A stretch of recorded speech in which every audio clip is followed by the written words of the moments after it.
क्यों मीडिया से बात नहीं करती रेखा और गोलमाल रिटर्न्स के प्रमोशन में आखिर क्या है गोलमाल? ऐसी जूसी गॉसिप के लिए चलिए सवार हो जाते हैं बी न्यूज एक्सप्रेस पर।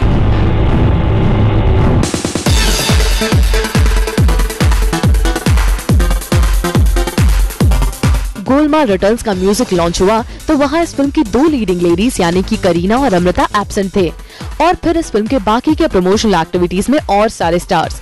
धीरे धीरे जैसे जैसे फिल्म की रिलीज डेट नजदीक आ रही है, इस फिल्म के स्टार्स इसकी प्रमोशनल एक्टिविटी से दूर भाग रहे हैं और हाल ही में इस फिल्म के प्रमोशन के दौरान सिर्फ तुषार कपूर और अंजुना सुखानी ही सामने आए। I think it's 1,000 times more fun than what was in Golmaal Part 1. Well, it was really overwhelming to have kids responding so positively to us.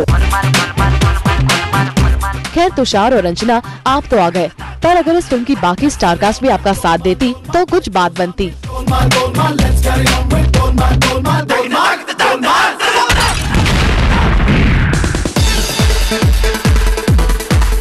Evergreen beauty रेखा को हाल ही में मुंबई में हुए Indian motion pictures and producers association की तरफ से उनकी Hindi film industry में योगदान के लिए सम्मानित किया गया और इस समारोह में जाने माने फिल्म डायरेक्टर मधुर भंडारकर को भी अवार्ड से नवाजा गया। एक तरह खुशी हो रही मुझे और मैं अपनी तरफ से इतना ही वादा करूंगी कि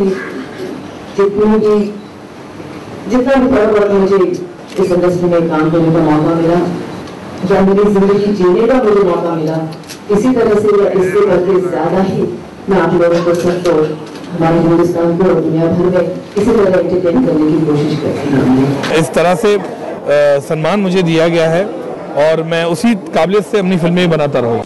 चलिए रेखा जी और मधुर, उम्मीद करते हैं कि आपके ऐसे ही बेहतरीन काम के लिए आपको ऐसे सम्मान से नवाजा जाए। लगता है सलमान को एडवाइस देना रानी को काफी भारी पड़ गया है। जी हाँ, हाल ही में सलमान के 10 का दम के शो में जब रानी ने सलमान और शाहरुख के झगड़े की बात पूछी तो शाहरुख को गुस्सा आ गया और फिर चला रिप्लेसमेंट का फॉर्मूला। जी हाँ, इस झगड़े के चलते रानी को बिल्लू बार्बर के कैमियो से हाथ धोना पड़ा और इसकी वजह सिर्फ यही कि रानी ने सलमान से इस झगड़े की खत्म करने की दरख्वास्त की। और अब खबर ये है कि रानी शाहरुख के टेम्पटेशन रीलोडेड से बाहर हो चुकी हैं। इसकी वजह क्या है अब तक ये पता नहीं चला है, पर अगर सूत्रों की माने तो इस एडवाइस के चक्कर ने रानी को शाहरुख और इस टूर से दूर कर दिया है।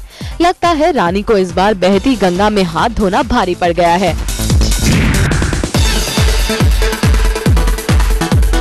लकी बॉय का बर्थडे इस बार रहा काफी उदास। जी हाँ, जिस लकी बॉय की हम बात कर रहे हैं वो है रणबीर कपूर। इस बार 26 साल के रणबीर ने अपनी बड़ी बहन करीना कपूर की तरह अपना बर्थडे भी सिर्फ काम करते मनाया। माना जा रहा है कि ऊटी में रणबीर अपनी आने वाली फिल्म के लिए शूटिंग कर रहे थे और इस बार उनके बर्थडे पर उनके घर से भी कोई नहीं आ पाया। राजकुमार संतोषी का कहना है कि इस बर्थडे पर रणबीर ने अपने नियर डियर्स को काफी मिस किया। खैर, लगता है इस बार लकी बॉय का बर्थडे उनके लिए लकी नहीं बन पाया। अमीषा पटेल और विक्रम भट्ट का रिलेशन भले ही अमीषा के पेरेंट्स ने नापसंद किया हो, पर अब अमीषा की मां ने उनके बॉयफ्रेंड कनव पुरी से उनके रिलेशनशिप पर अपनी मोहर दे दी है। हाल ही में जब अमीषा की मां एक इवेंट पर पहुंची तो उन्होंने इस बात का खुलासा करते हुए मानव और अमीषा के इस खूबसूरत रिलेशनशिप पर अपनी मोहर लगा दी। Kanav Puri, yeah, he's a very nice boy. He looks very good. I'm happy for her because she finally seems very happy with her life. चलिए अमीषा, अब देखना ये है कि आप इस मसले में अपनी चुप्पी कब तोड़ती हैं।